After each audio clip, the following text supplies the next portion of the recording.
जिंदगी एक पहिए की तरह है जो घूमता रहता है। जहाँ से चीजें शुरू होती है वहीं पर वापस आकर थम जाती हैं। बिल्कुल उसी राह पर, उसी मोड़ पर हमें फिर छोड़ देती है, क्योंकि जिंदगी का हर पल हमारे कर्म और नियत से जुड़ा होता है। यह कहानी उर्मिला, नंदिनी और उनके मासूम दोस्तों की दास्तां है, जो समय के दुष्ट चक्र में फंस गए और उस मोड़ पर आकर थम गए जहां मौत उनका इंतजार कर रही थी। राजा साहब एक बहुत अमीर और आलीशान हवेली के मालिक थे। उन्हें अपने से 10 साल छोटी उम्र की लड़की से प्रेम हो गया, लेकिन वो लड़की राजा साहब को अपने प्यार के मायाजाल में फंसाकर उनकी जायदाद को छीन लेना चाहती थी।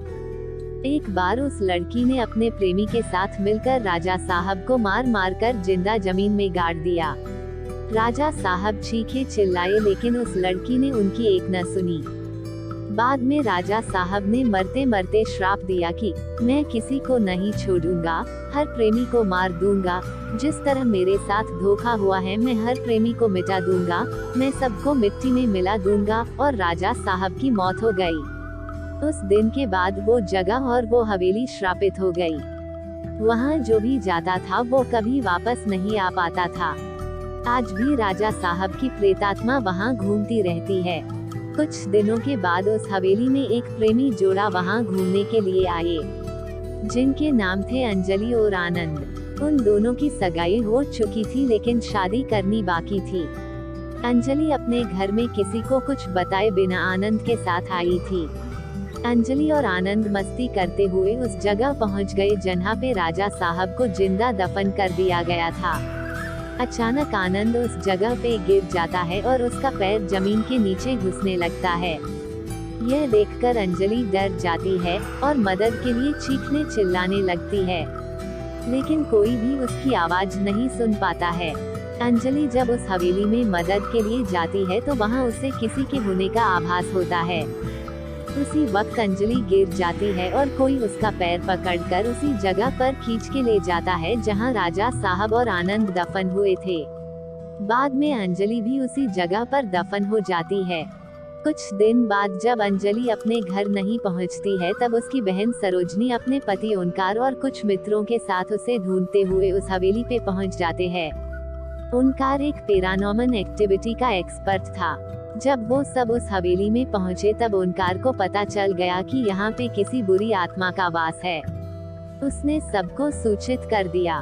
उसी रात उन सभी के साथ कुछ अजीबोगरीब घटनाएं होने लगती है, जैसे कि नल से पानी टपकना, अपने बेडरूम में मिट्टी का आ जाना, रूम की खिड़की अपने आप हिलने लगना, किसी के रोने की और चिल्लाने की आवाज आना। यह सब देखकर वो सभी डर जाते हैं और उनमें से एक भागने की कोशिश करता है, लेकिन राजा साहब की प्रेतात्मा उसे भी जिंदा दफन कर देती है। दूसरे दिन जब उन लोगों को पता चलता है कि उनका एक साथी गायब है, तब वो लोग और भी डर जाते हैं। लेकिन ओंकार बताता है कि हमें यहाँ से बाहर निकलना है तो हमें उस आत्मा को बुलाना होगा और उससे पूछना होगा कि वो आखिर चाहती क्या है।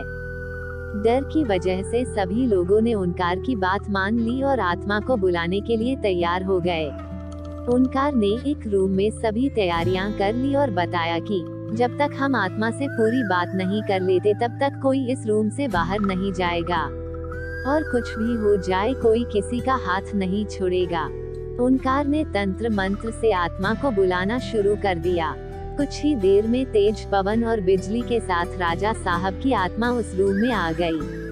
ओंकार ने उस आत्मा से बात की, आखिर तुम चाहते क्या हो? तुम लोगों को क्यों मार रहे हो? कौन हो तुम? राजा साहब की आत्मा ने कहा, निकल जाओ यहाँ से, मैं किसी को भी नहीं छोड़ूंगा, सब मारे जाएंगे, जो भी यहाँ आएगा उन सबको मार दूंगा। इतना कहकर वो आत्मा चली गई। फिर उन लोगों ने बाद में अंजलि की आत्मा को बुलाया और पूछा आखिर उसके साथ हुआ क्या था। अंजलि की आत्मा ने उन सभी को सारी हकीकत बात दी और बोली, मुझे राजा साहब ने जमीन के नीचे दफन कर दिया है, प्लीज मुझे यहाँ से निकालो। सरोजनी ने अपनी बहन अंजलि से पूछा, राजा साहब की आत्मा को कैसे मारा जाए? अंजलि ने बताया कि जहां राजा साहब ने हम सबको दफनाया है वहां पास में एक माता जी का त्रिशूल है। उस त्रिशूल से राजा साहब की आत्मा को मारा जा सकता है और इस महल को उनकी चंगुल से बचाया जा सकता है। इतना कहकर अंजलि की आत्मा वहां से चली गई। ओंकार, अंजलि और बाकी के दोस्त तुरंत उस जगह पे गए जहां राजा साहब को दफनाया गया था। राजा साहब की आत्मा ने उन सभी को त्रिशूल के पास जाने से रोका, लेकिन सरोजनी किसी तरह उस त्रिशूल के पास पहुंच गई और उस त्रिशूल से राजा साहब पे वार किया। कुछ ही देर में राजा साहब और उनके साथ वो सभी आत्माओं को मुक्ति मिल गई जिसे राजा साहब ने दफनाया था। दोस्त, आपको यह कहानी कैसी लगी कमेंट में बताएं। हमारी और भी कहानियाँ सुनने के लिए हमारे YouTube चैनल को सब्सक्राइब करें। मिलते हैं किसी नेक्स्ट वीडियो में, तब तक के लिए आप सभी को जय हिंद और बाय।